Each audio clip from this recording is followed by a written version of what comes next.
Assalamualaikum warahmatullahi wabarakatuh. Selamat pagi semuanya mahasiswa MIK JTC.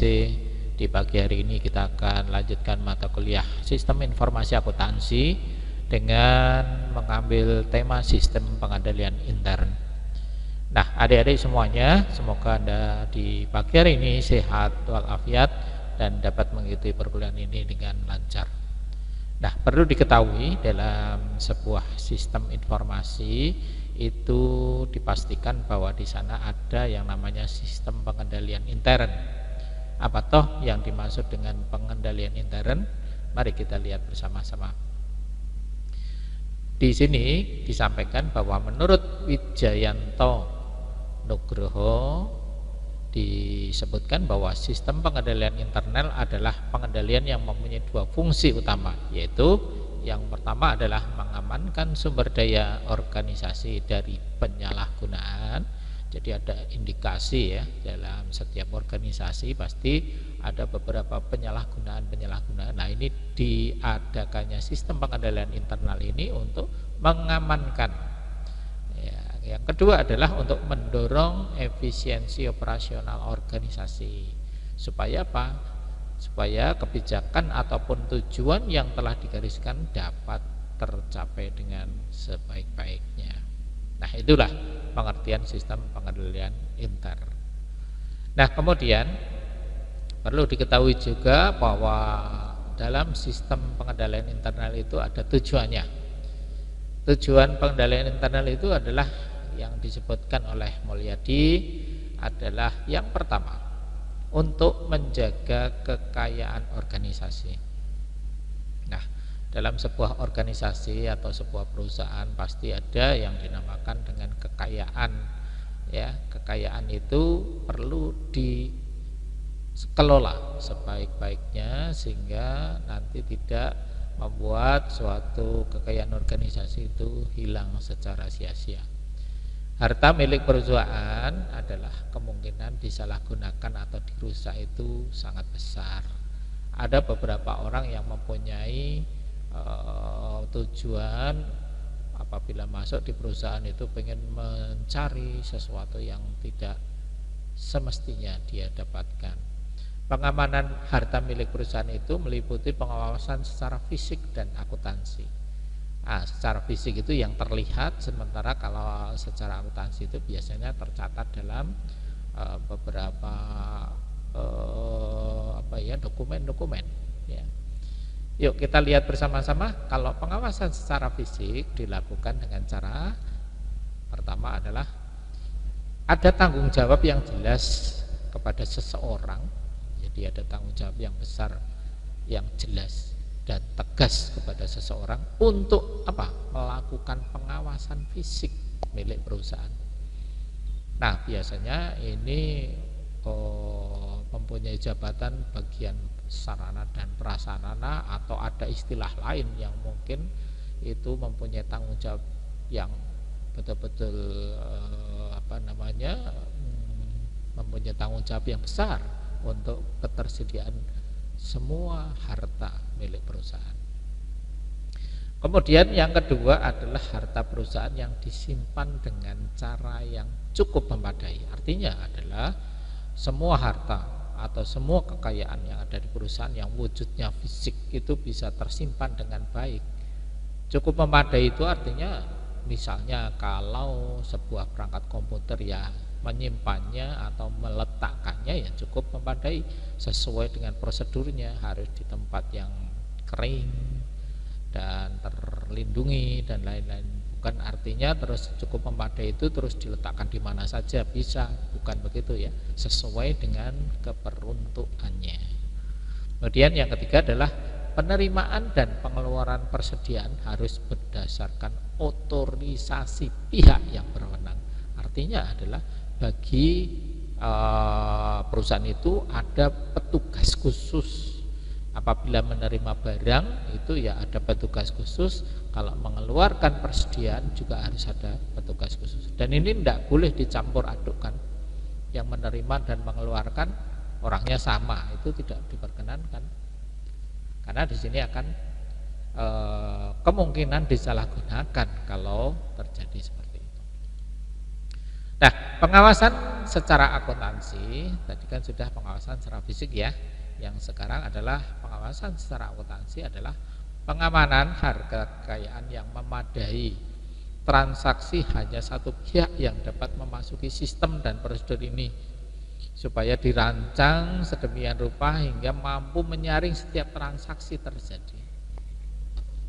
Jadi artinya bahwa tadi sudah saya sampaikan bahwa ada satu petugas khusus yang akan dapat memasuki sistem itu, ya, ada sesuatu sistem dan melakukan prosedur. Karena kalau ada beberapa orang yang dapat memasuki sistem itu, maka kemungkinan adanya disalahgunakan semakin tinggi. Jadi kalau mamanya hanya satu, maka pertanggungjawaban akan terlihat oleh satu orang itu. Paham ya kira-kira? Dari menjaga kekayaan organisasi ada 2 poin yang paling penting adalah pengawasan secara fisik dan pengawasan secara akuntansi. Moga-moga bisa dipahami ya. Kemudian yang berikutnya adalah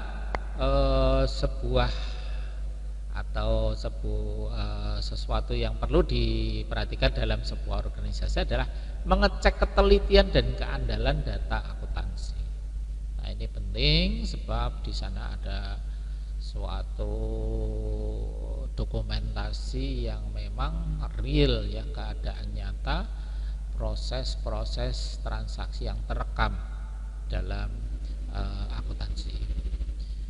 Di dalam tugasnya, seorang manajer perlu memahami informasi yang cermat, tepat, dan dapat dipercaya. Maka dari itu, inilah tonggak daripada pencatatan akuntansi yang paling penting adalah di paling depan, atau transaksi-transaksi yang terjadi harus tercatat. Pengawasan internal dapat memberikan jaminan proses pengolahan data akuntansi untuk menghasilkan intern akuntansi yang diteliti secara handal. Jangan sampai terjadi ada suatu kesalahan sedikit pun di dalam pencatatan akuntansi. Nah, ini biasanya orang-orang yang diletakkan di tugas ini adalah memang betul-betul orang-orang yang betul jujur. Nah, itu yang saat ini mungkin sukar ya mencari orang-orang yang memang betul-betul jujur dalam ketelitian dan keandalan data akuntansi. Kemudian data akuntansi ini akan mencerminkan perubahan kekayaan perusahaan. Karena apa? Ya, setiap kali direkam, ada transaksi apa direkam, kemudian keadaan nyatanya kan sesuai dengan perekaman itu. Data yang sudah keadaan nyatanya itu, maka menunjukkan bahwa disitulah mencerminkan perubahan kekayaan perusahaan. Maka ketelitian data akuntansi ini dapat menginformasikan pertanggungjawaban penggunaan harta perusahaan, di mana ada harta yang dikeluarkan, ada yang harta masuk, gitu ya. Ini pentingnya ketelitian dan keandalan data akuntansi.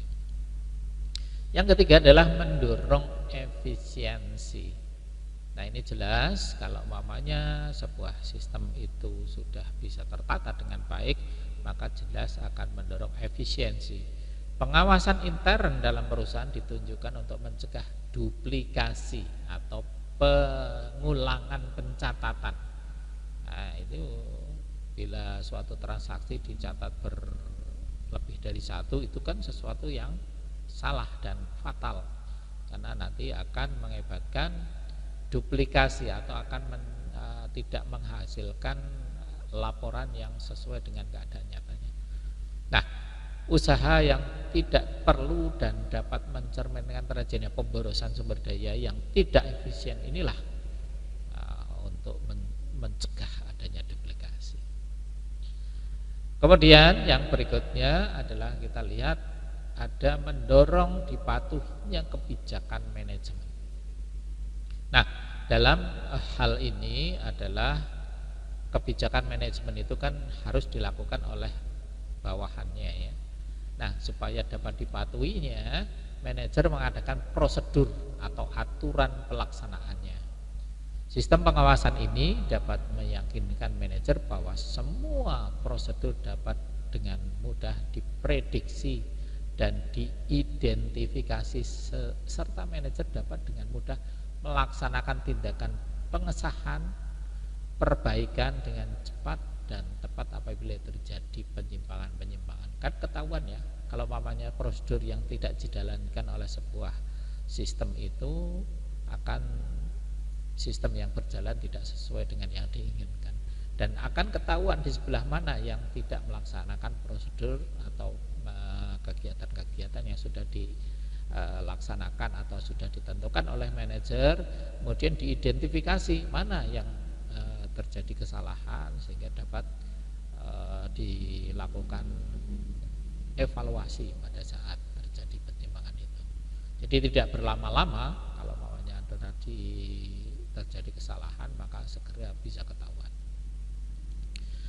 Nah, menurut Handoko, tujuan pengendalian sebelum dan selama kegiatan dilaksanakan adalah agar manajer dapat mengatasi dan memperbaiki adanya penyimpangan sebelum kegiatan diselesaikan.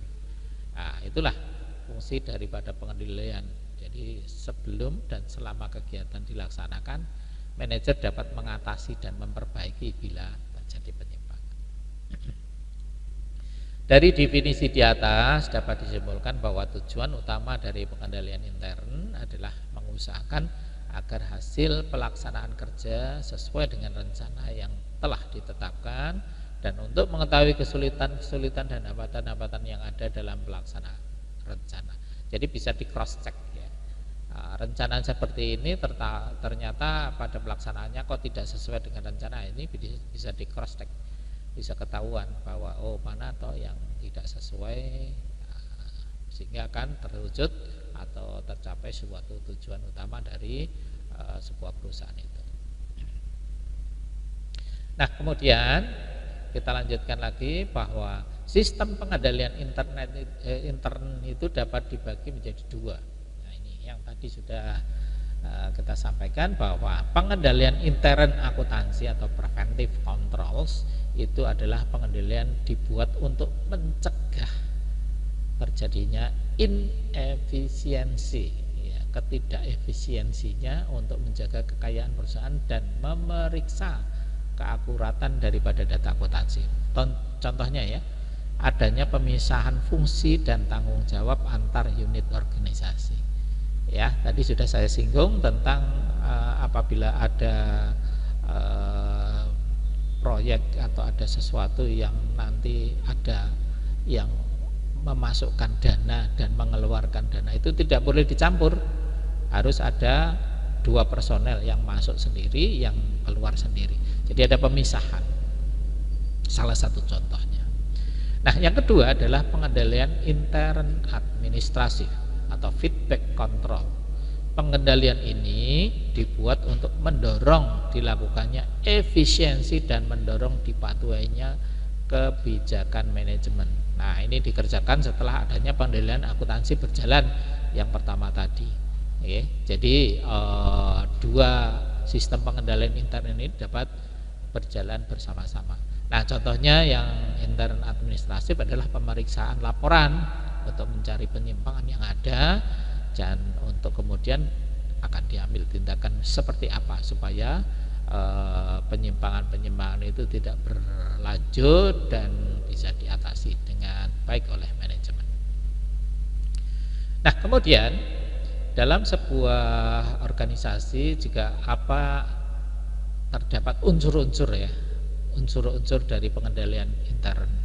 Penting ini untuk diketahui kita bersama bahwa unsur-unsur pengendalian intern, nah ini kalau saya ambilkan menurut Committee of Sponsoring Organization of the Tradeway atau singkatannya adalah COSO, ini terkenal ya, di dalam buku yang ditulis oleh Murtanto yang meliputi unsur-unsur pokok pengendalian intern, antara lain yang pertama yaitu adalah lingkungan pengendalian atau control environment.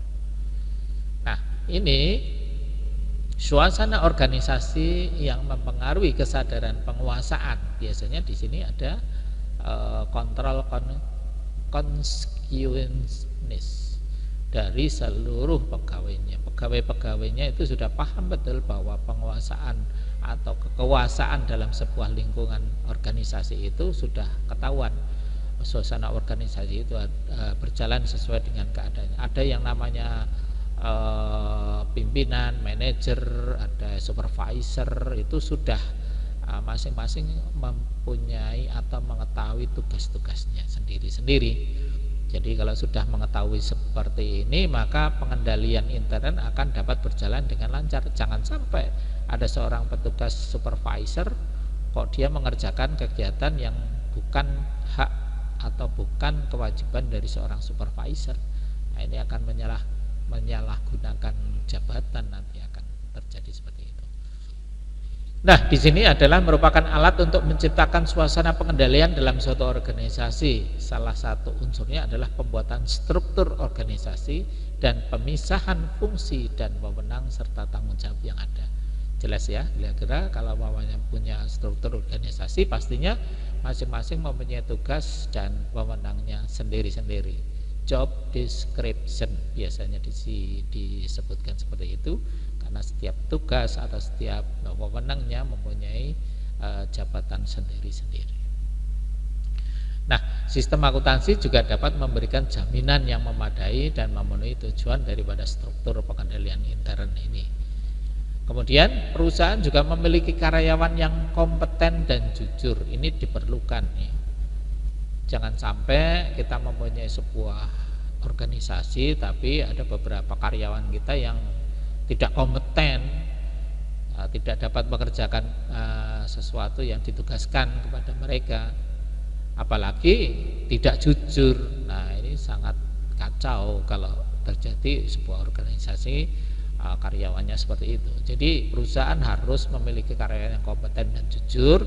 Karyawan yang jujur dan ahli dalam bidangnya yang menjadi tanggung jawabnya akan dapat melaksanakan pekerjaannya dengan efisien dan efektif. Pasti sudah tahu bagaimana cara bekerja yang baik dan efisien dan efektif. Namun jika dilaksanakan oleh karyawan yang tidak kompeten, nah ini apabila tidak dapat bekerja sesuai dengan yang ditugaskannya, maka pengendalian intern ini tidak akan terlaksana dengan baik. Ya, karena tugas-tugas dari masing-masing pekerja itu mestinya yang akan dikendalikan, kok malah pekerja atau karyawannya tidak bisa melaksanakan tugas dengan baik, ya kan?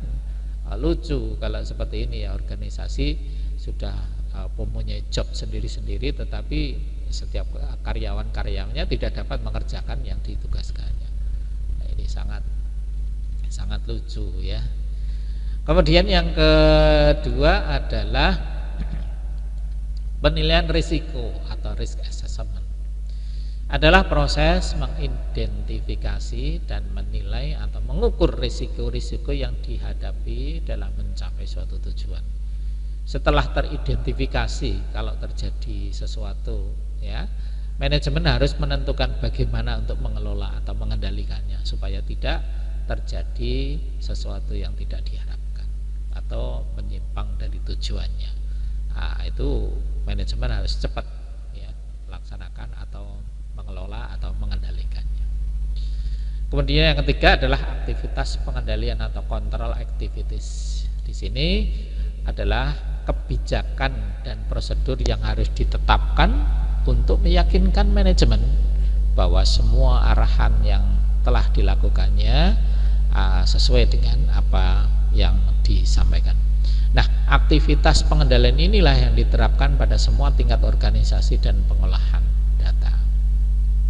Nah, ini penting ya, aktivitas pengendalian atau sesuatu kebijakan atau prosedur yang harus ditetapkan untuk meyakinkan manajemen bahwa semua arahan telah dilaksanakan. Kemudian yang keempat adalah informasi dan komunikasi. Nah, dua hal ini ya, information and communication perlu dilakukan karena apa? Di sini merupakan dua elemen yang dapat membantu manajemen melaksanakan tanggung jawabnya Manajemen harus membangun sistem informasi yang efektif dan tepat waktu, dan hal ini yang mencakup sistem akuntansi yang terdiri dari cara-cara dan perekaman atau rekod data guna mengidentifikasi, menggabungkan, menganalisa, mengelompokkan, mencatat dan melaporkan transaksi yang timbul, serta dalam rangka membuat pertanggungjawaban atau akuntabilitas aset dan utang-utang perusahaan. Nah, ini penting. Elemen-elemen informasi dan komunikasi itu perlu digunakan sebagai manajemen untuk melakukan suatu kegiatan yang sudah efektif atau belum gitu. Nah, ini akan terlihat di sini. Nah, kemudian yang kelima adalah monitoring atau pemantauan, merupakan suatu proses penilaian sepanjang waktu. Ya, kenapa disebut sepanjang waktu? Sebab dalam proses sebuah perusahaan atau organisasi ini mestinya mulai dari awal sampai terakhir itu akan berjalan terus, berproses. Nah, ini akan dilihat kualitas pelaksanaannya bagaimana, pengendalian internalnya dilakukan perbaikan atau tidak. Nah, kalau mamanya dilakukan perbaikan, lakukan perbaikan secepatnya, sehingga semakin cepat dalam memperbaiki sesuatu hal yang kurang baik, maka akan semakin baik perusahaannya itu ya. Jadi proses ini yang perlu dilakukan oleh sebuah perusahaan untuk memonitoring semua kegiatan aktivitas rutin dari sebuah perusahaan. Nah, teman-teman, saya lanjutkan dengan ciri-ciri ya. Ciri-ciri dalam sistem pengendalian intern yang baik itu seperti apa? Nah, ini menurut Mulyadi ada satu poin yang paling penting adalah struktur organisasi yang memisahkan tanggung jawab fungsional secara tepat. Tadi ya, saya sudah sampaikan bahwa struktur organisasinya yang memisahkan tanggung jawab fungsional secara tepat. Memisahkan tanggung jawab fungsional secara tegas.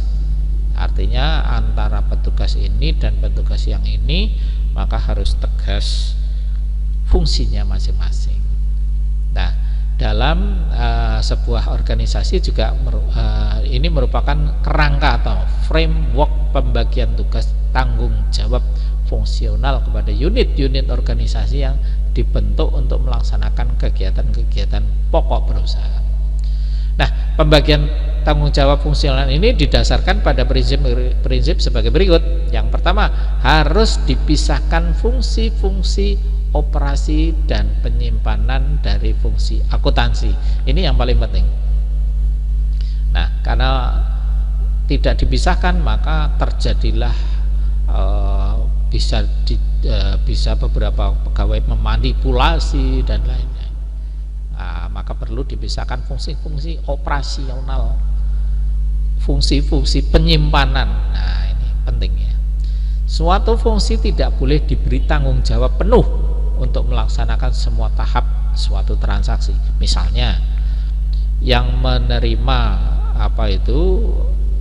dari pelanggan orangnya sama, yang memberikan pembukuan ke dalam sistem orangnya itu juga, yang menyimpan kalau ada penerimaan menyimpan uang orangnya itu juga.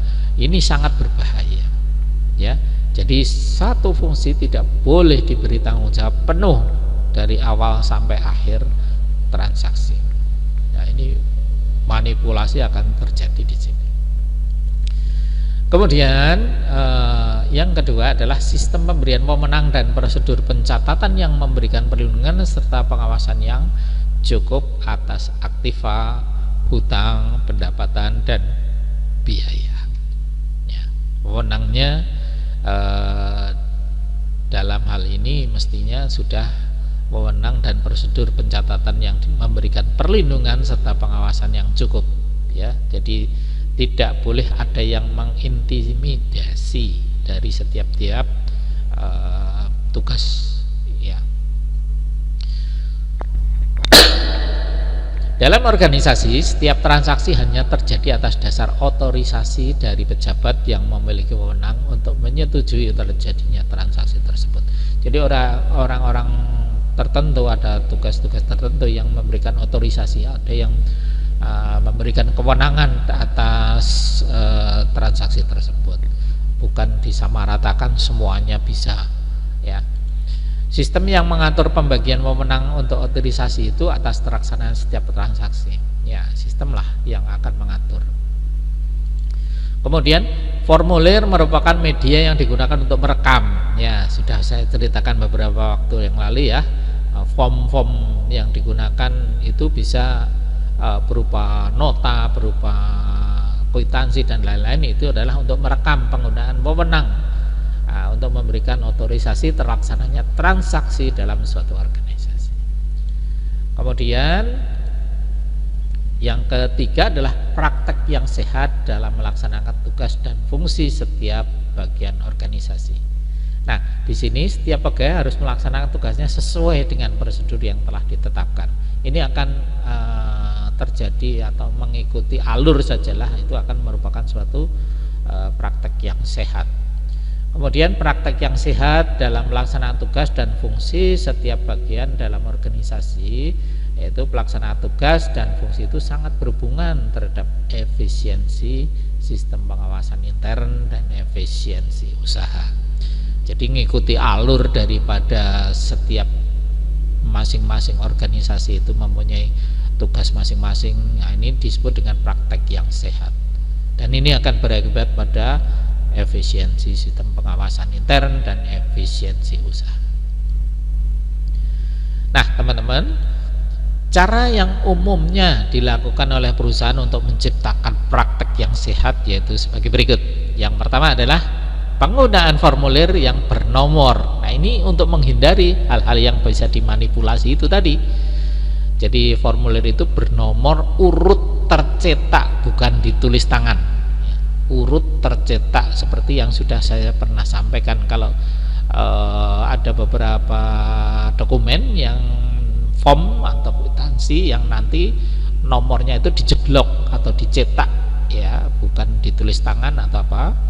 Nah, ini pemakaiannya juga harus dipertanggungjawabkan oleh yang berwenang. Artinya di situ pada saat formulir itu digunakan kan ada nomor tersendiri, dan nanti yang tanda tangan siapa, itu yang bertanggung jawab atas transaksi itu. Nah, ini akan mudah untuk mempraktekkan kegiatan atau prosedur yang sehat. Yang dua adalah pemeriksaan mendadak. Nah, ini ada beberapa karyawan atau petugas yang tiba-tiba kaget pada saat diperiksa mendadak. Karena apa? Dia mungkin melakukan kecurangan atau melakukan kesalahan dan lain-lain. Nah, ini perlu pemeriksaan mendadak dilaksanakan tanpa pemberitahuan lebih dulu kepada pihak yang akan diperiksa. Kalau diberitahu besok nanti akan diperiksa, ya sudah siap-siap dulu, ya kan. Jadi dia melakukan kesalahan, disiap-siap dulu, dimanipulasi dan lain-lain.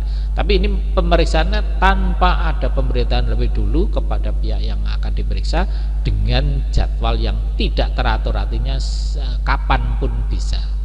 Nah, ini cara yang dilakukan perusahaan pada saat praktek sehat.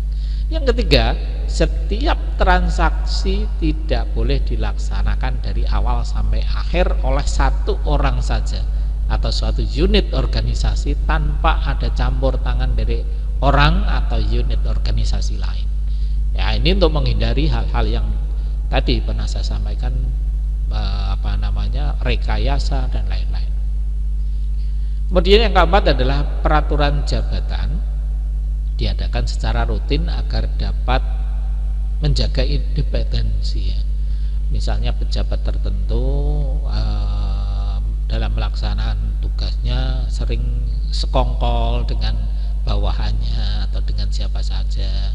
Nah, itu kalau di rolling gitu ya, maka akan terputuslah persekongkolan itu, sehingga terjadi perusahaan itu berjalan dengan sehat lagi. Ya, itu adalah salah satu trik. Biasanya perusahaan-perusahaan sering merolling pejabat-pejabat yang penting karena untuk menghindari hal ini.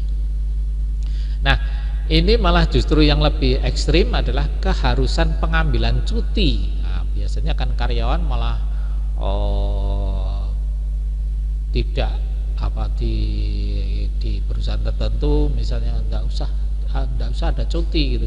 Nah, kalau di perusahaan yang sehat itu adalah harus mengambil cuti bagi karyawan yang berhak, dan jabatan karyawan itu digantikan sementara oleh pejabat lain. Nah, ini akan berakibat apa? Akan ketahuan bila orang yang disuruh cuti itu ternyata melakukan suatu kegiatan yang tidak sewajarnya, maka karyawan yang mengganti sementara itu akan mengetahui, oh ini kok seperti ini.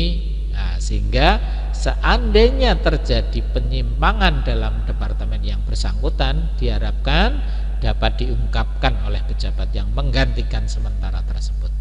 Nah, ini banyak ya kejadian-kejadian di perusahaan yang sering pada saat pejabatnya cuti malah ketahuan bahwa ternyata melakukan suatu kegiatan yang tidak sesuai dengan prosedurnya. Kemudian yang keenam, secara periodik diadakan pencocokan fisik kekayaan dengan catatannya. Nah, misalnya yang tertera dalam sistem akuntansi dengan keadaan nyatanya dicocokkan jumlahnya, jenisnya dan lain-lain, sehingga untuk menghindari sesuatu yang tidak sesuai dengan pencatatannya. Nah, ini kalau umpamanya dilakukannya ini akan secara periodik, maka akan menjaga supaya tidak terjadi sesuatu yang tidak diinginkan. Kemudian pembentukan unit organisasi yang bertugas untuk mengecek efektivitas unsur-unsur sistem pengendalian intern tadi. Unit organisasi inilah yang disebut dengan satuan pengawasan intern atau staf pemeriksaan intern. Nah, ini ada petugas khusus yang memang akan melakukan pengawasan intern. Biasanya ini unit ini akan ditakuti oleh karyawan-karyawan yang tidak jujur, akan ditakuti oleh karyawan-karyawan tidak melakukan suatu kegiatan yang tidak benar. Nah, ini ya, mungkin sebuah perusahaan memang perlu ada sebuah satuan pengawasan intern ini. Nah, teman-teman, berikutnya adalah pegawai yang kualitasnya seimbang dengan tanggung jawabnya. Artinya bagaimanapun baiknya struktur organisasi, sistem otorisasi dan prosedur pencatatan, serta berbagai cara yang diciptakan untuk mendorong praktek yang sehat, semuanya bergantung pada manusia yang melaksanakannya. Jadi kalau mamanya apapun yang dibuat sudah sebaik apapun sistem yang digunakannya, tetapi orang yang melaksanakannya tidak baik, tidak mempunyai tujuan yang baik dalam perusahaan itu, maka ya sudah tidak akan bisa melaksanakan organisasi itu dengan baik. Nah, mungkin itu dulu ya teman-teman. Kali ini kita sampaikan materi-materi yang cukup berat karena kita juga mengampu pada sebuah struktur dalam kurikulum dalam AMIK JTC ini, bahwa materi kali ini adalah yang saya sampaikan adalah sistem pengendalian intern. Saya kira itu, mohon maaf kalau ada kekurangan dan kesalahan dari saya yang saya ucapkan dan lain-lain. Saya sekali lagi mohon maaf. Saya akhiri, wassalamualaikum warahmatullahi wabarakatuh.